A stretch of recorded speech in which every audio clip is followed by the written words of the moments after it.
Hey everyone, I am Brian Sent, and this is ATX Poker, and I'm joined today by Mike Jungblut from TCH Live. How you doing today, Mike? I'm well. How about you, my friend? I'm good. Thank you so much for asking. So Mike here is actually the main commentator for TCH Live at the Texas Card House here in Austin. TCH Live is one of the most popular poker streams on YouTube. And this show consists of 2 Texas Hold'em games and a Sunday freeze-out tournament. And we do also have meetup games monthly. Is that right? Yeah, we've done those in the past. Obviously, with COVID, we've had to adjust. Can we get vloggers? Can we get personalities in? But there's always kind of room on the schedule for little special events and different games. We've done Positive in Omaha on Saturdays, and we've had the Solve for Y crew with Matt Berkey. So that's kind of the cool part about the show is we can kind of do what we want with it, but that has been our consistent schedule. So the popularity of this show has just been steadily growing. And a big part of this is due to the various personalities that you guys have had come in. I mean, who are some of the most memorable personalities or characters that you've seen? For some that are more on the name brand side, like Chris Moneymaker was one of our first guests, and we've had vloggers like Wes Cutshall, who's got like over 20,000 subscribers. We've had Matthew Liu that was having a really good following. Fireman Scott has got a pretty decent following around the Houston area. And then one thing that really helped us get on the map too was the Solve for Y crew with Matt Berkey, Christian Soto, Matt Hunt, and all that entire team, which they put out an amazing product of what they do as a training site. So for on the relevant national part, I think those are some of the biggest names. But the show has also given some of the local players an avenue to express their personalities. So like we had a guy named Bernard that would show up in a Bernie Sanders wig, and he would get really kind of drunk and crazy on the stream. Like he's not a Sanders guy, so he's kind of doing it mockingly. But I mean, it was a good fun. Like it was very funny, and he's an interesting guy.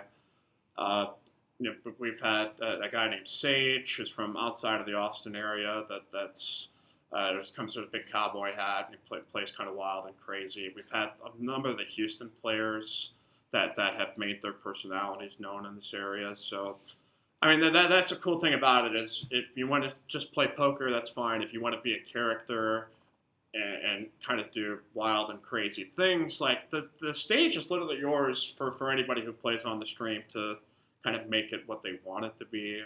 Obviously, there are some limitations that we want to still be kind of tasteful and respectful to a degree, but Sure. I mean, it's up to the players if they want to go all out and express their personalities. The stage is theirs. Now, Mike, I saw a post that's worth mentioning. When you were in 6th grade, it was your life goal to be a sportscaster, right? Yeah,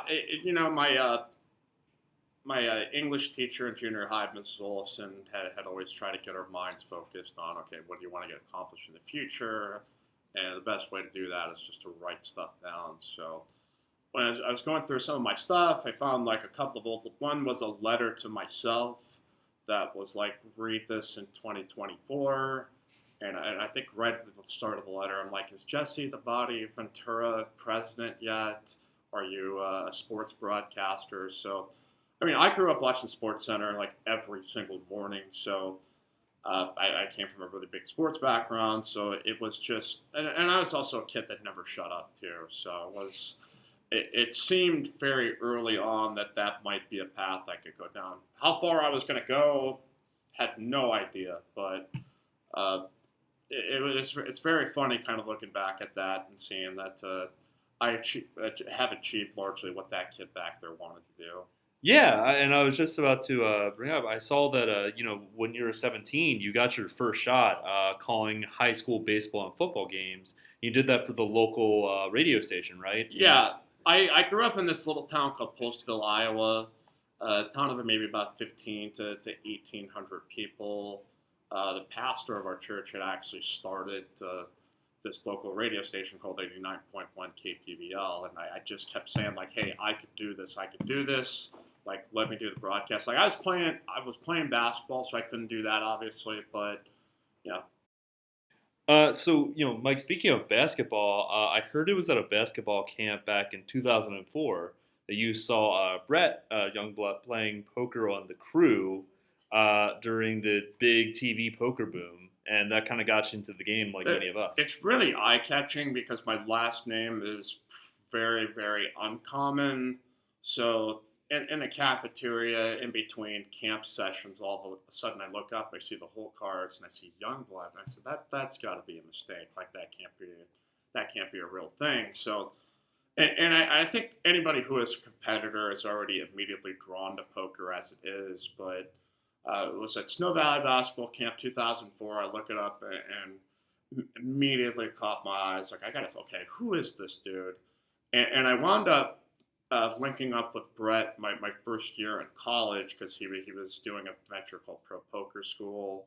So he was like, I've never met anybody else with that same last name as well. Like, here's a membership. Like, so I got a lot of really free training because of Brett that introduced me to a lot of the fundamental basic concepts that you need to have when you first enter. I mean, obviously, you got to do your own work over time, and you take your bumps and bruises as you go along. But that was kind of what got me in the door per se, as to like, okay, maybe if there's a guy with the same last name out there as me, maybe this is something to look into. And it sounds to me like sports were, a pretty big deal in your town. I mean, would you say that they were as big of a deal as maybe like small town Texas? Or I mean, when you live in a small town, you really don't have a whole lot to do. Like, it largely revolves around your sports teams. And my dad was a Hall of Fame basketball coach. He was a PE teacher. So he literally coached, I think, like every program in our school besides wrestling. So, baseball, football, volleyball, basketball. So, I mean, every portion of the year, you're just moving on to a different sport. So it gave me a wide background as far as, some of the subtleties and a lot of the fundamentals and all that kind of stuff, and what makes each sport unique. So I was just consistently always around sports. And as I grew older, I tried to broaden my horizons. But it was a fantastic way to grow up. So, I mean, overall, you would say that TCH Live has impacted the local poker scene pretty strongly. I believe so. I mean, it's given us some brand recognition. Players love it because a lot of the higher stakes or mid stakes players have played against each other for years. So I can imagine some of these games get a little bit stale to the degree that it adds another little flavor of excitement that than they would normally get playing in a game where now they can see each other's cards. You also have the educational element to it that players can watch their hands and look back and go, oh, I didn't like how I played this hand, or I loved how I played this hand, or maybe this is things that I need to look out for in the future. So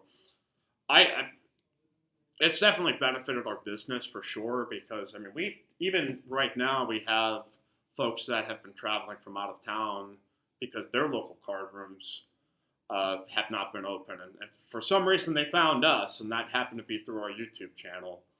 So it's brought business from all over the country, and you just never know who's going to turn up here.